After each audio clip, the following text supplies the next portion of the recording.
আমি প্রেগনেন্ট। আপনি আমাকে বিয়ে করতে পারবেন? এই মিষ্টি জঙ্গলের মধ্যে এত সুন্দর পরি। তা ভাবছি চাটা আজকে কে বানাবে, তোরা না তোদের বাপ?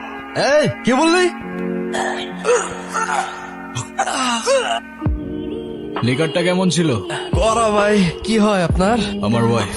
নানা যান, মামা যান, সবাই নিচে আয়েন, দেখেন কেডা আসছে। কত বড় ফাউল, ওখানে দাঁড়িয়ে ও চিৎকার চেঁচামেচি করছে। ষাঁড়ের মতো চিল্লাচ্ছিস কেন বাড়ির সামনে দাঁড়িয়ে? কি ব্যাপারটা কি? কি হয়েছে দেখতেছেন না? দেখেন কেডা আসছে। কি কি হলো, তুমি এখনো যাও নাই? তোমাকে না বললাম ভেতরে যাও। আমি বাইকটা পার্ক করে। আসসালামু আলাইকুম। আপনি নিশ্চয়ই মামা, আপনার ব্যাপারে অনেক কিছু বলেছে। আর যদি ভুল না করি আপনি ছোট খালা আর খালু।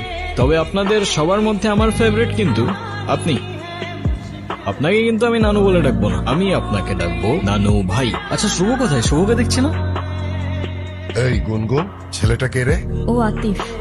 আমরা একে অপরকে ভালোবেসে বিয়ে করেছি। দেখছেন ভাইজান, আপনার আদরের ভাগ্নি খানদান বংশের পরিচয় না জেনে একটা ছেলেরে বিয়ে করে আনছে। হাব্বাজান, আপনি কিছু বলেন না কেন? ঠিকই তো, এই শুভ কাজটা একা করলি কেমনে?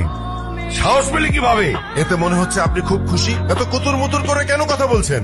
আমার তো মনে হচ্ছে যে দুটোকেই আমি গুলি করে মেরে ফেলি। এই ছেলে, তোমার পরিচয় বলো।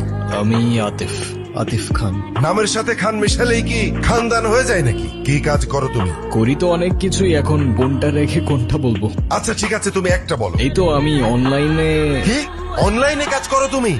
অনলাইনে তুমি কি করো? জুয়া খেলো নাকি মলম বিক্রি করো? আরে না না, আব্বা, আমি আমার ভাগ্নিকে ঢাকায় পাঠিয়েছি কেন? লেখাপড়া করাতে, তাই না? ও বড় বড় ডিগ্রি নিয়ে আসবে, সনদ নিয়ে আসবে। ও কি এনেছে? হ্যাঁ এনেছে, একটা কিছু তো এনেছে। ও বাড়িতে একটা বনশিয়াল নিয়ে এসেছে। তোমরাই তো চেয়েছিলে আমি বিয়ে করিনি, তাহলে এখন কেন সরগর পাকাচ্ছ? আমি তোমাদের পছন্দ মতো বিয়ে করিনি, তাই বলে আমার জামাইকে এইভাবে অপমান করবে? একদম ঠিক হচ্ছে না নানু ভাই। এইসব একটু একটু হয়। নাচ জামাই রে, উপরে আয়। যা হবার তা তো হয়েই গেছে।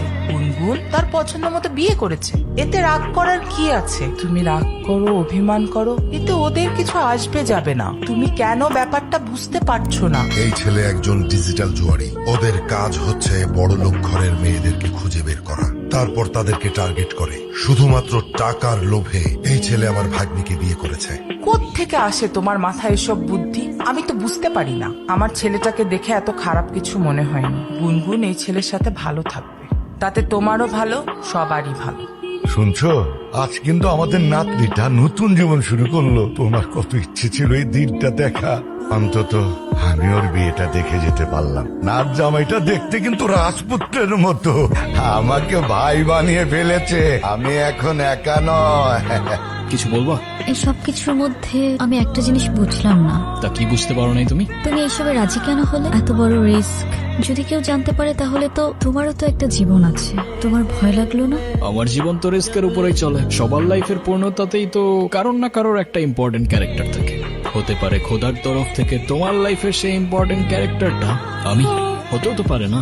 তোমার মতো মানুষ তাকদিরে থাকলে হয়তো জীবনটা অনেক সহজ হয়ে যেত। তা নানা ভাই, তুমি কি আমার নাতনির সাথে এক ইউনিভার্সিটিতে পড়ো? না না না ভাই, আমার ভাগ্নি প্রাইভেট ইউনিভার্সিটিতে পড়ে। নামের সাথে শুধু খান লাগালে তো আর হয় না, পাশাপাশি বাবার ব্যাংকে মালামাল থাকা লাগে। মামা ইউনিভার্সিটিতে তো পড়িনি, তবে আমিও গ্রাজুয়েটেড।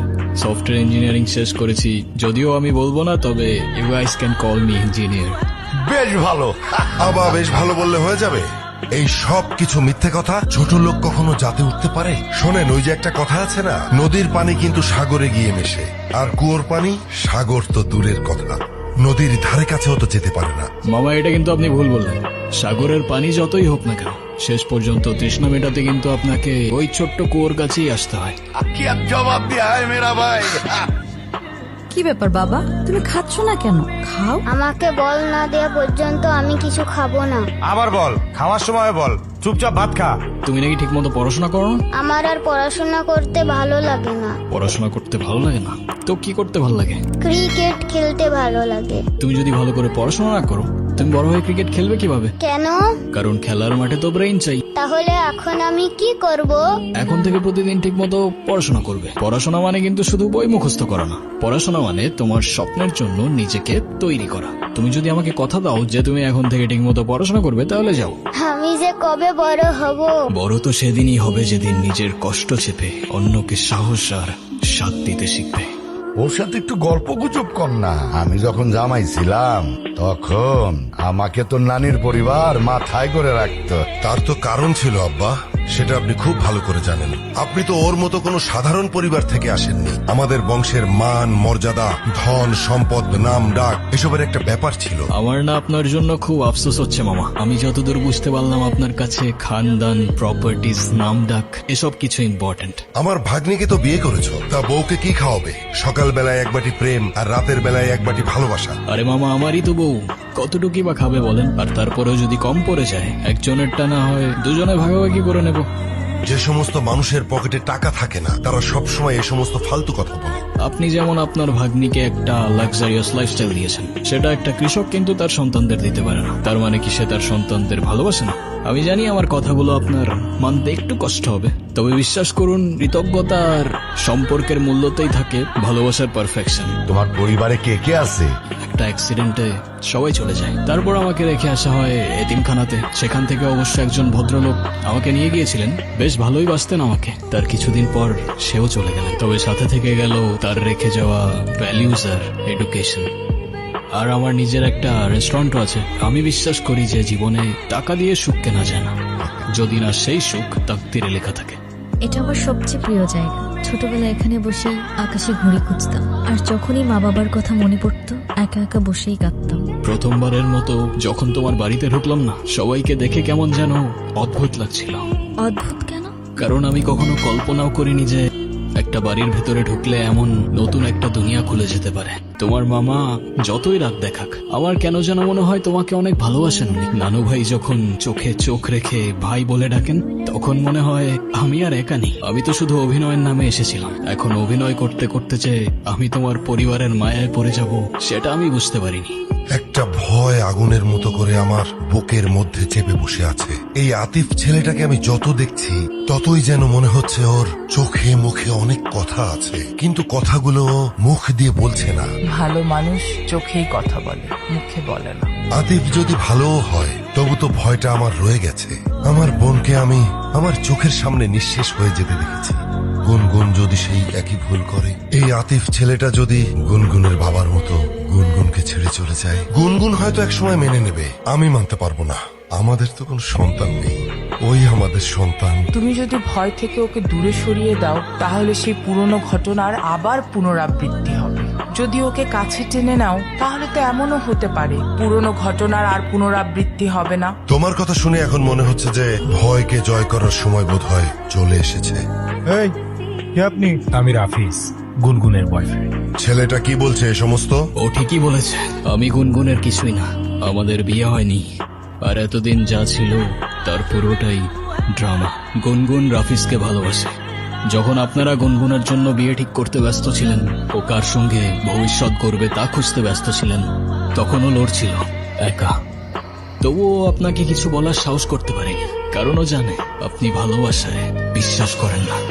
আর তাই সেদিন আমি এসেছিলাম। আতিফ, আমি তোমাকে মিথ্যে বলেছিলাম, আমি প্রেগনেন্ট না। এই মিথ্যেটাও তো তোমার ভালোবাসার মানুষকে পাওয়ার জন্যই বলেছিলে না? তুমি তাকে পাওয়ার জন্য কোনো কিছুই আর বাদ রাখলে না গুনগুন, আর তাই হয়তো তোমার তাকদির আজ তাকে তোমার কাছে এনে দিয়েছে। আমার জন্য তোমার অনেক কিছুই ফেস করতে হয়েছে। তুমি চায়না থেকে চলে কেন এলে? চায়না গিয়ে এবার কি হয়েছে জানো? আমার নতুন কিছু বায়ারের সঙ্গে পরিচয় হয়। ওরা তো বাংলাদেশে ব্যবসা করতে আগ্রহী, এর জন্য ওরা পার্টনার খুঁজছে।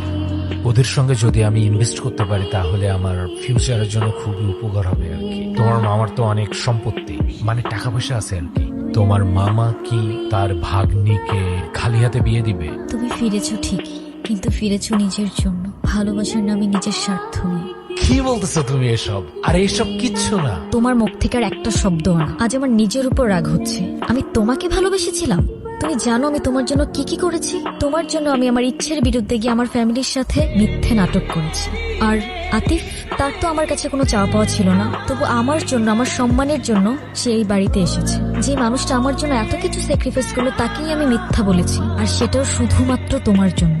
আর আজ তুমি এসেছো, সাথে করে নিয়ে এসেছো টাকার হিসেব, ব্যবসার প্রজেক্ট। এটা নতুন কিছু না। তুমি যখনই আসো তখন ভালোবাসা নয়, তোমার দরকার নিয়ে আসো। তোমার আতিফের কাছে যাও, তোমার প্রেম ভালোবাসা সব তার সাথেই মানায়। একই বাড়িতে থাকো, একই ঘরে থাকো, না জানি কি কি হয়েছে এর ভেতরে। আমি তোমাকে ভালোবাসি না। তুমি এখন এই মুহূর্তে এখান থেকে চলে যাবা। তুই আজকে যেটা করেছিস একদম ঠিক কাজ করেছিস। আমি না তোকে কোনোদিন বুঝিনি, বুঝবো কি করে, বোঝার চেষ্টাই তো করিনি। তোকে শুধু সুখে রাখতে গিয়ে আমি সবকিছু তোর উপর চাপিয়ে দিয়েছি। সুখ জোর করে আসে না, সুখ তাকদিরে থাকতে হয়। তুই একটু তোর নানুর কাছে যা না। আব্বা খুব ভেঙে পড়েছে, আতিফ বাসা থেকে চলে গেল আর আব্বা কান্নাকাটি শুরু করেছে। তোর নানুর কাছে যা। তুই কষ্টে আছিস জানতাম, কিন্তু এতটা বুঝতে পারি নাই রে বোন। ভালোবাসা মানে শুধু পাশে থাকা না, ভালোবাসা মানে তুই হাসলে তার প্রাণটা হাসে, আর তুই কাঁদলে সেও ভেঙে পড়ে। ওর চোখে যে কি মায়া ছিল বোন, সেই চোখ কখনো মিথ্যা বলতে পারে না। ও শুধু তোকে চাইনি, তোকে রক্ষা করেছিল, তোকে আগলে রেখেছিল নিজের সবটুকু দিয়ে। আমি ওর সাথে অন্যায় করেছি নানু ভাই। ওর হৃদয়টা আমি ভেঙে দিয়েছি। যে মানুষটা আমার জন্য এত কিছু করলো, তার বিশ্বাসটা আমি হারিয়ে ফেলেছি।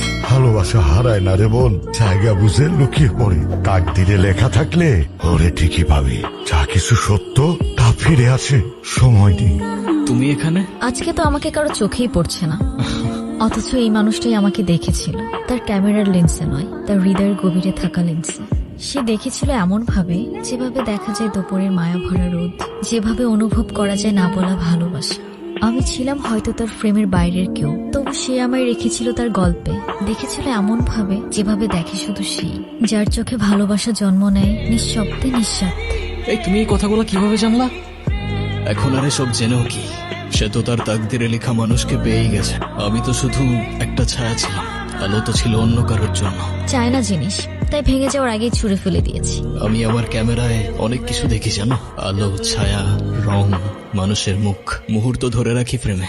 তবে আমার সবচেয়ে পছন্দের ছবিটা কখনো আমার ক্যামেরায় তুলে উঠতে পারিনি, কারণ সেই ছবিটা ছিল আমার কল্পনায়। আর তার পাশে হয়তো তোমার ছবি। তুমি যখন আমার ডায়েরিটা পড়েছো, তার মানে আমার ভাঙা স্বপ্নগুলোকেও দেখেছো। তুমি তোমার ক্যামেরায় কত কিছুই না দেখো, কিন্তু তুমি যখন আমার জীবন থেকে চলে গেলে, আমার সব রং হারিয়ে গেল। যে চলে যায় সে হারিয়ে যায় না, যদি তাকদিরে তার জন্য ঠিকানা লেখা থাকে। তোমার তাকদিরে আমি আছি কিনা সেটা আমি জানি না, তবে সেই ছোটবেলা থেকেই একটা জিনিস চাইতাম জানো, একটা ঠিকানা। এখন তুমি যদি বলো আমি তোমার তাকদিরে আছি, তাহলে আমার সেই ঠিকানার নাম হয়ে যাবে তুমি। এখনো যদি না বুঝো, সেই ঠিকানায় আমি দাঁড়িয়ে আছি তোমার সামনে, তোমার হয়ে। তবে শুধু ভালোবাসার জন্য না, একসাথে বাঁচার জন্য, একটা জীবন গড়ার জন্য। যে ঠিকানায় শুধু তুমি আর আমি। এবার তুমি বলো, আমি তোমার তাকদিরে আছি কি?